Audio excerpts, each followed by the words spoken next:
In this video we're going to look at translations.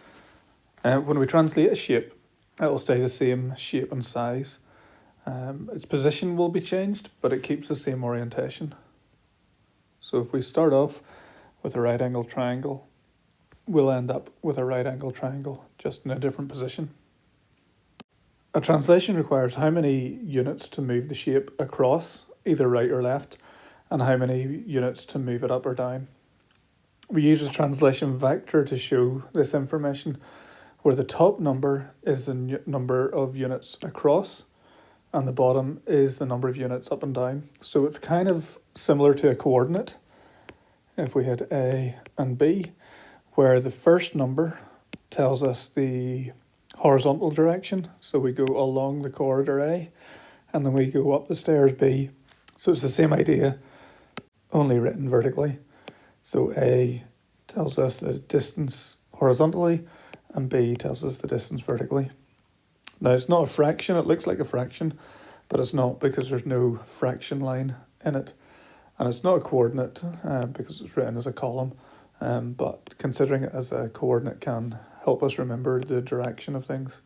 So the first number in a coordinate tells you the horizontal distance and the second is the vertical. In a translation vector, the first number is the horizontal and the second number is the vertical. If A is positive, so if A was positive in a coordinate, it would mean we'd go to the right, and that's the same for the A in the translation vector. If A was negative in a coordinate, we'd go to the left, and again that's the same for the translation vector. B, if B was positive, we'd go up the stairs, and if B is negative, we go down the stairs, and it's the same idea. So B positive will translate the shape vertically up, and if it's negative, we'll translate it vertically down. So example 34, write the translation vector that move a shape 3 units right and 4 up. So we're going along the corridor 3 and up 4. So it's going to be 3, 4. 2 units left, so that's -2 and 7 up is 7. Also a tasty drink. 3.5 units left, so left is -3.5. 2 down is -2. So remember, up is positive and right is positive. 0 across and 0 up or down. That means we're going to have the translation vector 0, 0. And 4 units right, we're going to go right 4 and we're going up and down 0. So we're having a 4, 0. And we need the 0 there in the second place because our vectors are given in 2 directions. To translate a shape, we start by taking one corner or vertex of the shape to be translated, count across and up or down the number of units required by the translation vector, mark the position of the corresponding corner of the translated shape, and repeat for all other corners until we've got this shape completed. Example 35. The grid below shows the shapes P and Q. Translate P by 4, 2. So 4, 2 means we're going to go 4 to the right and down 2. So we start off with our first point and we move it 4 spaces to the right. So 1, 2, 3, 4 and down 2. And then that's where we'll mark off our first coordinate. Then we go to our next point and we move it 4 to the right and 2 down. So 1, 2, 3, 4 and 2 down. And we'll mark that. Then we go to our last point and go 4 to the right. 1, 2, 3, 4 and 2 down. 1, 2. And we'll mark that. And then we join the 3 points up. And we can call that P1. Then we want to translate P by -3, 0. So that's 3 to the left and none vertically. So again, we go to each point. So we'll start this time here. We'll go 3 to the left. So 1, 2, 3. We'll go to the next point, which is the corner, and we'll go 1, 2, 3 to the left. And then the last point, again, we'll go 3 to the left.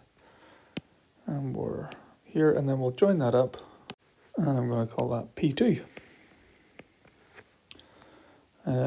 C then, we're going to translate 0, 4. So we're not going to move it any way horizontally. We're just going to move it up by 4. So we're going to move the top point up by 4. 1, 2, 3, 4. Mark the point. And then the next one here we'll move up to 4. The bottom point will move up 1, 2, 3, 4. And then the last point, moving up by 4, we're on the corner of P1. And we can join those up, and we can call that Q1. Now what we might be able to do for this last one is translate 1 point only, and then do the rest by sight. So we've got 3 to the right and 5 down. So if we look for the first point, 3 to the right, 1, 2, 3, and 5 down, 1, 2, 3, 4, 5. So we can mark that here. Now, the original shape, which was a rhombus, that's our translated corresponding point, so 3 to the right and 5 down. And the shape goes diagonally down by 2, and then back by 2, and then diagonally up again. So we can do it by sight from here, just tracing what the shape should look like, and then joining those points up. And we can call that last one Q2. Just as a check, we could do the bottom point, and we've moved that 1, 2, 3 to the right, and 1, 2, 3, 4, 5 down. To describe a translation fully, we have to give 2 pieces of information. First of all, we need to state that it's a translation, and then we need to give the translation vector. So a vector such like 2, 3, which would be 2 to the right and 3 up. So example 36 describes fully the transformation which maps P onto Q. So we're going from P onto Q, and we can see we've gone 1, 2 squares to the left and up 1. So to describe this fully, it's going to be a translation using the vector -2, because a minus means left, and then up 1, which is 1. So translation by the vector -2, 1.